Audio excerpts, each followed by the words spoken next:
Ang importante lang sa reading comprehension is, practice and at the same time, 'wag reflection. So, kailangan 'pag nag-practice kayo, isipin niyo rin saan kayo nagkamali. Mas importante yung nag pag-reflect kung saan kayo nagkamali kaysa yung pag-practice ng sobrang dami. Sobrang daming tanong pero hindi niyo naman inaaral saan ba kayo nagkamali, bakit kayo nagkamali, and so on.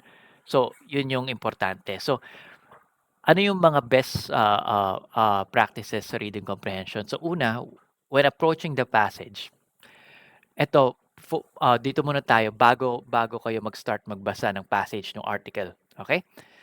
So, bago kayo magbasa ng article, ang pinakaimportanteng tip ko sa inyo is yung having the right mindset. So, with this, ano yung mga having the right mindset? Una, be enthusiastic. So, maging interesado kayo sa binabasa nyo kasi mas mas gagaling kayo kung interested kayo sa binabasa nyo. So, isipin nyo halimbawa may topic na parang something scientific na wala kayong idea about. Isipin nyo na lang na, you learn something new while you read that passage. While you're doing the exam, you're learning something new, you're practicing, you're learning something new. Kasi when you change your attitude, when you're more enthusiastic, when you're more interested in learning whatever you're reading in the reading comprehension passage, the usually mas mataas yung performance, mas maganda yung performance nyo kasi mas game kayo magsagot. So yun yung most important tip, be interested in whatever the passage is. Kasi yun nga, kung tinatamad kayo sa topic ng passage, tatama rin kayo all throughout sa pagsagot. So, second tip, before kayo magbasa, huwag kayo masyadong maraming iniisip. So, focus lang kayo dun sa passage, at passage at hand. So, wag kung ano-anong, halimbawa, medyo familiar yung passage, sa isipin niyo, may naalala akong related na ganito nabasa ko dati. Dangerous yun. So, ang importante sa reading comprehension, kung ano lang yung nakasulat sa passage, yun lang yung ire-refer nyo. Hindi kayo dapat mag-iisip ng kung ano mang knowledge nyo, for previous knowledge nyo from before.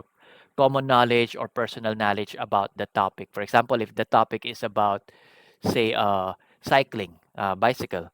Since if you're a cyclist and then the topic is about cycling, so marami kayong alam about that topic. So don't let your mind wander. So, but just focus on the reading comprehension passage. And the next tip is my next tip is read do not read the questions, read the passage first. Ang pag sinabing read the passage first, um meron kasing dalawang thoughts. Usually may mga magsasabi sa inyo na uh, na basahin niyo muna yung question, then basahin niyo yung passage. Ang approach ko usually, read the passage first bago niyo basahin yung question. Pero take note, ito yung remark. Pag binasa niyo yung passage, hindi niyo kailangang basahin ng detalyado. Okay? Ang magandang gawin, i-skim niyo lang muna yung passage looking for general ideas. Kasi especially kung mahaba yung passage o yung article sa reading comprehension, uh, minsan minsan masyado siyang mahaba. You don't want to read the whole thing tapos isa lang pala yung tanong, di ba? So, tingnan niyo muna, syempre yung passage, gusto niyo malaman doon. Pero usually naman, pag may reading comprehension question, may mga 3 or 4 questions yan sa exam. So, worth it mag-invest ng time sa pagbasa ng passage. Pero again, pag nagbasa kayo, basahin niyo lang muna yung mga general ideas. Kumbaga, i-skim niyo lang muna siya or hindi masyadong nagpo-focus sa details. Kasi minsan yung passage, ang daming details na hindi niyo naman kailangan, 'di ba? So, ang tendency niyo, sige, basahin ko yung passage. Ano nga ba yung may sinabing ganito, kailangan ko maalala, ano yung sunod na detail. So, wag gano'n. Basahin niyo muna yung passage, general idea lang, not necessarily, hindi niyo kailangan maalala lahat ng details, hindi niyo kailangan maintindihan lahat. Pero kailangan niyo lang maintindihan ano ba yung flow, ano ba yung dinidiscuss, and so on. Yung ano ba yung general ideas. Huwag niyong i-absorb muna yung mga detail. Okay? Kasi maubos yung time niyo kung i-absorb niyo lahat ng details. So, ito yung before reading the passage. Now, Kapag nabasa niyo na yung passage, general ideas without without absorbing all the details, punta na kayo ngayon sa question. So ngayon itong tip ko, basahin niyo yung question lang, huwag niyong babasahin yung choices, okey? Kasi importante 'tong tip na 'to kasi ang tendency kasi 'pag binasa niyo yung choices, lalo kayong malilito, eh. Kasi usually ang mga choices sa mga exam, like the civil service, for example, yung mga choices or UPCAT are designed to confuse you. So, yun yung even sa app natin, yung mga choices designed, some of them, especially medium hard, are designed to confuse you in terms of ano bang tamang answer. So, ang kailangan niyong gawin, basahin niyo yung question lang, then wag niyo muna basahin yung choices para hindi kayo malito, hindi kayo magkaroon ng bias. Now, after niyo mabasa yung tanong, since na-skim niyo na yung passage na pasadahan niyo na siya ng general ideas, pumunta na kayo sa relevant parts ng passage as needed to answer the question. So may tanong na, alam niyo na yung tanong, okay, sige, since may idea kayo, 'di ba, yung general idea ng passage kanina, kaso baka hindi niyo maalala yung details, which is good. You don't need to remember details. Babalikan niyo ngayon yung passage pag alam niyo na yung question.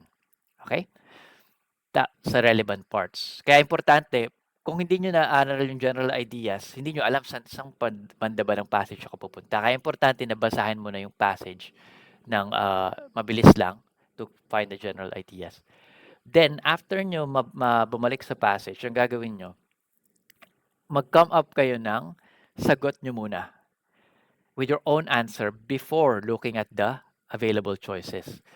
So, bakit related to sa number one, wag nyo muna basahin yung choices. Dapat nag-isip muna kayo, ano ba yung sagot ko? Ano ba yung tingin ko na sagot? Kasi pag tinignan nyo na agad yung choices, ang tendency niyan, parang, remember, yung choices are designed to confuse you. So, nililito kayo ng choices. Since hindi pa kayo decided kung ano bang sagot nyo, magkakaroon kayo ng bias ngayon. Naisipin nyo, oo nga no, parang tama si choice A, parang tama si choice B. So, kaya ang gawin nyo, isipin nyo muna ano sa tingin nyo yung sagot, then hanapin nyo siya sa mga choices. Okay? So, once na pag tinignan niyo yung mga choices, so makikita niyo may nag-match ba, sino yung malapit mag-match, and ano ba yung difference ng mga choices. Doon niyo ngayon i-evaluate yung mga choices. Okay? Um, yeah. So merong comments dito, minsan nakakalito nga talaga ano yung nakaka-support sa passage kasi yung choices designed to confuse you. Kaya isipin niyo muna ano yung conviction niyo sa sagot before kayo tumingin sa choices. So ano yung mga, as I mentioned, may mga common choice traps and it's designed to trap yung mga choices para mas maging challenging yung exam. So ito yung mga common traps na ma-encounter nyo, personal or common knowledge na wala naman sa passage. Yung nabanggit ko rin kanina na na baka may alam kayo tungkol sa topic na dinidiscuss. Kalimutan nyo na muna yung alam nyo. Ang importante lang, yung sagot nyo dapat based lang siya sa article, sa passage lang, hindi kung ano yung alam nyo personally. Okay? Kasi yung alam nyo personally, hindi siya, excluded siya sa exam. So, ang concern lang ng question, ang reference lang niya is yung article mismo na nandun. Ano yung passage na yun? Yun lang yung, yun lang yung basis kung ano yung magiging correct answer. Hindi relevant yung personal or common knowledge kung tama ba or mali yung sagot. And then, usually, ang mga trap dyan, yung mga choice, ginagamit nila yung mga wording sa passage. So parang, kaya parang the choices, a lot of the choices sound correct, but they're actually twisting the meaning, or they're actually wrong if you think about it. Parang ginagamit lang nila yung mga words na nakikita nyo sa passage. Kaya isipin nyo, na parang nabasa ko to doon. So mukhang tama to. Kaya nililito kayo. Kaya wag nyo munang tignan yung choices. And beware of this common trap na ginagamit yung words sa passage pero tinitwist yung meaning. And minsan din may mga choices na parang merong siyang subtle error na parang tama naman lahat, isang mahabang sentence, tama naman lahat yung sinasabi, pero merong konting mistake, merong konting mali. if you think about it, if you go into the detail. So usually ito, pag nagmamadali kayo, madalas kayong makuha sa mga trap na ganito sa reading comprehension na merong merong parang tama yung buong sentence, tas biglang merong konting part lang siya na binanggit na may error. Yun yung yun yung magiging trap doon kapag nagmamadali kayo, especially. So just be aware of these common traps. And finally, we have the common question types. Um, so usually question is main idea and tone. So ano yung dinidiscuss sa passage, ano yung tone. Minsan may mga passage na merong argument, then may counter argument. May mga passage naman na nagde-describe lang ng facts and something na just very fact-based na neutral tone. So meron naman minsan mga passage na may mga pinaglalaban, meron talaga silang gustong i-push na idea. So iba-ibang tone. So ayan yung isang type and yung general idea question. Then meron namang detail questions, may tinatanong na specific details. So babalikan nyo sa passage. Usually yung number one pwede nyo na 'to masagot sa first skim pa lang, eh. So alam nyo na yung idea 'pag quick run kayo ng passage. Yung detail questions usually babalikan nyo 'to, may tinatanong na detail, since alam nyo na yung passage, madali nang bumalik kung parang dito banda yung may binanggit dun, eh. So balik ka dun sa detail questions. And then finally, inference questions, more advanced types. So may tinatanong na, so from the passage, from the thoughts, ideas discussed in the passage, what could you infer? Ano yung pwede nyo ma-conclude? So yun yung mga types and medyo paulit-ulit lang, pero ang best way dito is to practice and reflect. So very important tong reflect part. Hindi lang basta sagot ng sagot, kailangan yung pag-aralan yung kung saan kayo nagkamali or even saan kayo tama. Yung sa Educato app nandun lahat ng explanations in detail. Very detailed yung explanations dun. And kung hindi enough sa inyo explanations, tanungin nyo si Beaver, si Capibra pala. So tanungin nyo yung AI natin dun to explain further. So, and by the way, yung reading comprehension, it could be in Filipino, Tagalog, or in English. So, same lang, same concepts lang din, ibang language lang. Okay?